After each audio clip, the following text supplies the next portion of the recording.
జరుగుతుంది. దాంతో యోసేపు సంతోషంతో తన భార్య మరియమ్మని, తన బిడ్డ యేసును తీసుకుని నజరేతుకు వెళ్లిపోతారు.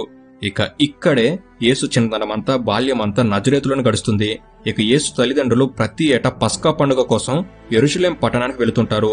అలా యేసు కూడా తన తల్లిదండ్రులతో ప్రతి సంవత్సరం వెళుతుండేవారు. అలా యేసుకి 12 ఏళ్లు వచ్చినప్పుడు ఇలానే యెరూషలేమునకు తన తల్లిదండ్రులతో వెళ్ళాక పండుగ అయిపోయిన తర్వాత యేసు తిరిగి ఇంటికి రాకుండా అక్కడే ఉండిపోతాడు. అయితే యేసు తల్లిదండ్రులు మాత్రం యేసు వారితో పాటుగా వచ్చిన సమూహంలోనే ఉన్నాడనుకుని అక్కడి నుండి ప్రయాణం మొదలుపెట్టారు. కానీ ఒకరోజు ప్రయాణం తర్వాత కానీ అర్థం కాదు యేసు తమతో రాలేదని. దాంతో వారు భయంతో యేసు కోసం వెతకటం మొదలుపెట్టారు.